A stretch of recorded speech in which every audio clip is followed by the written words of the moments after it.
Salut, bienvenue à vous. Dans la suite de cette séance de formation toujours sur Quiz, nous avons ici à aborder la question sur les sélections toujours. Pour sélectionner des entités, nous avions vu plusieurs options et nous verrons encore d'autres options pour faire des sélections. On peut ici, à partir de ces différents outils-là, utiliser une option très pratique en cliquant d'abord sur le triangle là. Et ensuite, on a sélectionné ici les entités selon une expression, selon ici des valeurs et d'autres informations. Prenons le cas de sélectionner des entités par valeur. Si vous êtes nouveau sur cette chaîne, n'hésitez pas à vous abonner, à liker le contenu et à le partager. Nous postons régulièrement des vidéos sur différents sujets en cartographie, SIG et télédétection. Nous avons ici cette toute petite fenêtre-là où nous pourrons renseigner des informations. Ne vous souciez pas du fait qu'il y a un peu plus d'informations. Laissez tous les détails. On va simplement prendre un élément très clair, très précis. Je vais chercher ici une donnée concernant un chef-lieu de région. J'aimerais par exemple travailler à l'échelle d'un chef-lieu de région que je connais par exemple, comme le cas de Katiola. Je tape Katiola ici au niveau du chef-lieu de région. Lorsque vous commencerez à taper, il va automatiquement vous indiquer la liste des options disponibles. Katiola, donc je peux sélectionner Katiola en cliquant dessus. Si je fais sélection des entités en cliquant sur cette option-ci, automatiquement vous voyez bien que l'entité est sélectionnée. Je peux changer par exemple, je vais taper ici chef-lieu de région, je tape par exemple Abidjan. On voit qu'Abidjan est là. Si je clique sur sélectionner des entités, vous voyez bien qu'il sélectionne Abidjan. C'est le même cas pour chacune des régions. On peut taper par exemple Bouaké là et nous faisons sélection, il va sélectionner Bouaké, le chef-lieu de la région ici du Békay. Maintenant, l'on peut aussi faire des manipulations un peu particulières qui nous permettront de faire clignoter des entités par exemple. Mais lorsque je clique sur clignoter les entités, automatiquement il me met en mouvement cette entité là.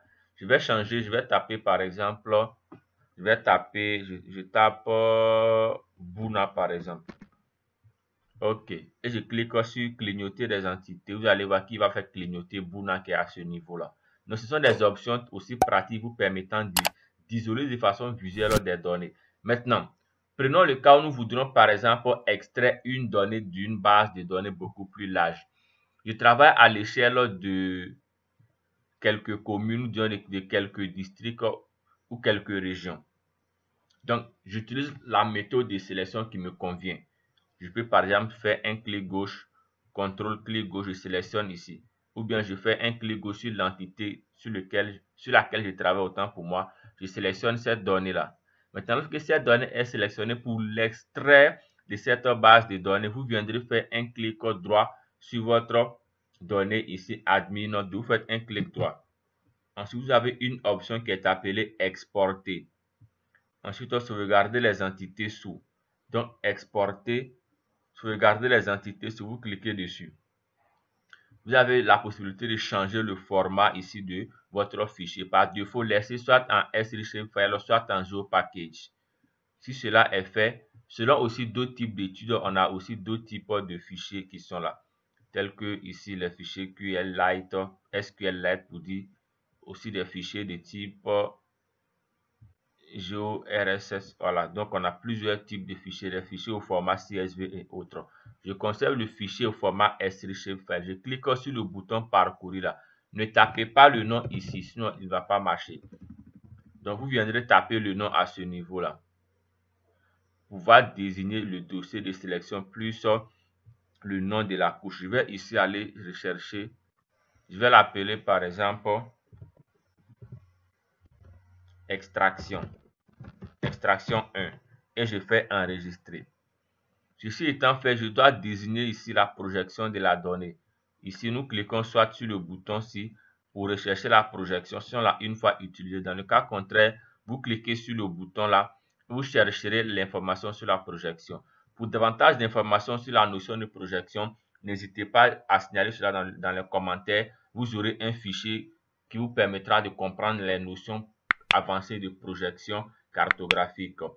Pour cela, abonnez-vous, likez le contenu et activez la cloche de notification pour ne rien manquer des différentes vidéos qui viendront. Donc, après avoir modifié les informations d'ici, nous passons à ce groupe-là. L'élément le plus important à ce niveau, c'est impérativement de cocher cette disons, information. n'enregistrer que les entités sélectionnées. Vous devrez cocher impérativement cette option-là. Ensuite, faire OK. Les autres paramètres peuvent être laissés par défaut. Vous faites OK, vous patientez. Automatiquement, il va créer une nouvelle donnée à partir de cette sélection. Je peux vérifier cela. Je décoche ma carte de base admin 2 là. Je décoche là. Et extraction 1, nous pouvons voir ici cette donnée qui est là. Automatiquement, elle est récupérée avec tous les détails qu'il faut. La donnée de base est là. On peut voir la donnée de base est là. Et la donnée qui a été extraite, nous pouvons ici la voir à ce niveau-là. Donc, nous pouvons maintenant isoler seulement cette seule donnée et faire des manipulations. Faisons un autre cas pratique avec d'autres données. Je dézoome un peu. J'aimerais sélectionner un ensemble de données par la méthode qui me convient. Voilà, je peux simplement faire ici, dessiner un rectangle là pour sélectionner ces différentes données là. Ensuite, je fais un clic droit sur la donnée dans laquelle les éléments ont été sélectionnés. Je fais un clic droit. Ensuite, je vais dans l'option exporter, sauvegarder les entités sous. Je vais lui donner ici un type ici particulier, le GeoPackage ici, GeoPackage, pour que vous voyez un peu comment c'est configuré. Ensuite, nom de fichier. Vous cliquez sur le bouton là. On va ici l'appeler extraction 2. Extraction 2. Je fais enregistrer. Ensuite, nom de la couche, vous pourrez laisser ou bien sélectionner, ça ne gêne pas. Je peux l'appeler par exemple zone d'étude. Vous pourrez soit laisser par défaut, ça va pas impacter la donnée parce que le nom de la couche est ce qui va s'afficher dans notre donnée. La projection, on en a parlé. N'oubliez pas de cocher ici, n'enregistrer que les entités sélectionnées. Maintenant, type de géométrie, vous pourrez laisser par défaut à automatique ou bien choisir le type selon que ce soit un point, un polygone ou bien une ligne. Je choisis le cas présent d'un polygone. Voilà, je fais ici OK. Vous allez voir qu'il va me créer une nouvelle donnée. Je peux décocher la donnée de base là. Regardez bien qui m'a inséré cette nouvelle donnée là.